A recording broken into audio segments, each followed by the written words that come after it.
How's Trey's shoulder feeling? It's a little sore, so he's a game time decision.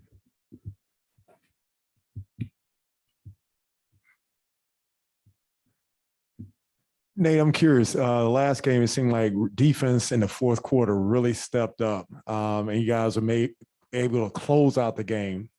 Kind of walk me through some of the conversations you had, especially at the gut, with trying to bring everything back home.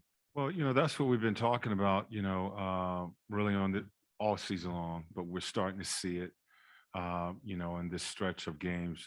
We've won here the last 7 games, and we talked about establishing ourselves and the multiple effort that is needed and playing a 48-minute game.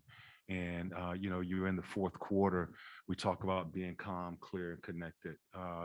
Even if you're up or you're down, you got to adapt to the conditions in that fourth quarter. We were down 10, so we needed to get stops. We needed to make baskets, and we needed to finish the game.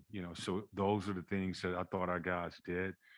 They executed. I thought our second unit did a good job, starting off really that fourth quarter, kind of being solid and keeping us into the game. Lou made some big shots. Gallo, Onyeka, all those guys did, a solid job. And I think I got Trey back in about the 9-minute mark.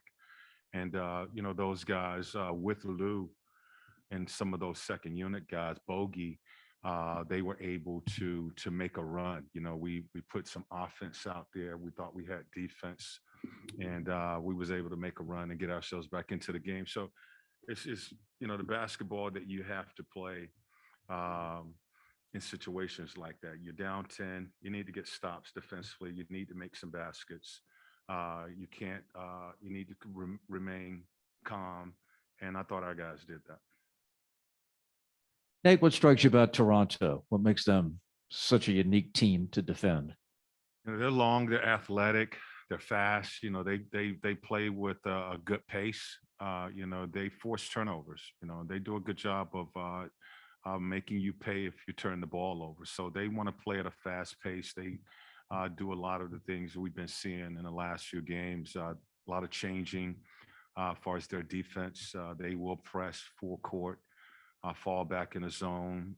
They will trap. They will play a box and one. So all of that, we just have to slow down and execute against it. Get our spacing, be ready for the changes of defenses that they will normally play, and execute against it. But they play hard. They're going to play hard for 48 minutes, and they play with a lot of energy. Hey, what can you say about Onyeka's development so far? He's really come on strong lately. I like it. Each time it seems like he takes the floor, he just seems to improve. And he plays with a lot of confidence. He doesn't say much. He just goes out and he gets it done. He's been bringing energy really since last season when he got the opportunity. And we were talking about, starting him off with at least, 10 minutes. He's just been solid guarding, containing some of these big time scores, guys that can play on the perimeter as well as in the post, offensively, setting screens and playing in the paint. I think he's a good passer, makes good decision. I think he has a high basketball IQ, and he's just playing. He's reacting to situations both offensively and defensively. And, you feel like you got a good one with this young player with some of the things that he's doing. Nate, during this stretch, it seemed like JC has kind of been a little bit more focused on taking advantage of the mismatches instead of settling. Smaller guys are on him, trying to go to the basket a little bit more. Have you had a conversation with him, or have you noticed that in this stretch? Well, I think what we did, we got away from our bigs rim running. JC is one of the fastest bigs in the league. And, what he was doing before I got here and last season, he was rim running. He was getting out in transition, being the first big to that rim and putting pressure on the defense. That's what we've seen recently from our bigs. Our bigs was basically running and playing in the trail position, and both guys are looking to set a screen as opposed to get a big to the front of the rim. A lot of times you can find mismatches because those guards having to rotate back. You can find those opportunities, So that was the conversation with JC, that we need to see more of that. That's one thing that I thought he did a great job of, the last few years is rim running, getting out. Trey is advancing that ball to both he and Clint. So we've always had the system of the first big rim run, and the second big is in the trail position, and I think we've gotten back to that in this stretch of games. Nate, just one more on Onyeka. He seems to bring out the best in Lou. Lou seems like rejuvenated when he's out there with him. Yeah, well, I thought at the start of the season that that affected Lou and Gallo, because last year, those guys were playing together in that second unit.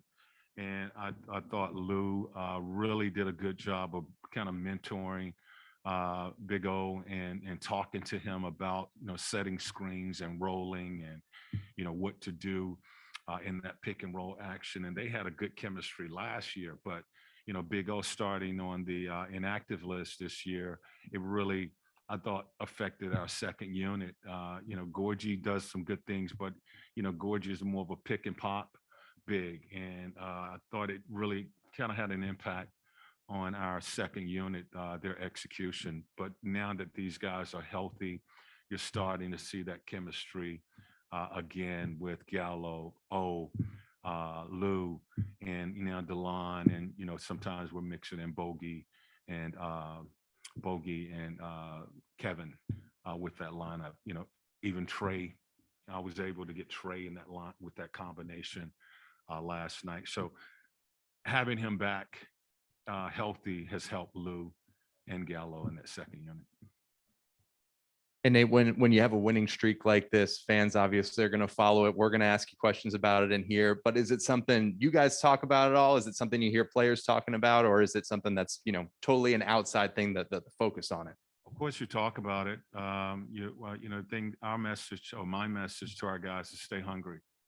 We've done some good things, but we need to stay hungry and continue to try to build off of this good play or these wins that we've had. So don't relax. We can't get complacent here.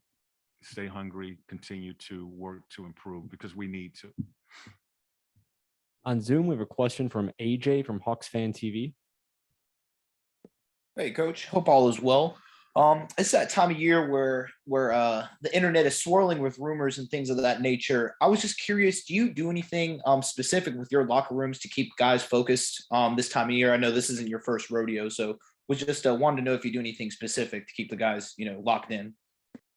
Maybe you can help me with that, trying to find a way to keep young people off the internet. No, That's for sure, especially in the social media. We really, we really don't talk much about that. It's going to be rumors with the trade deadline coming up. This is just a norm for the NBA. And if we feel that something is out there, we've always told our players to come to us, and we'll talk about that. But we haven't had any issues or concerns with our players. It's just part of the business that we have to deal with when you're close to the trade deadline.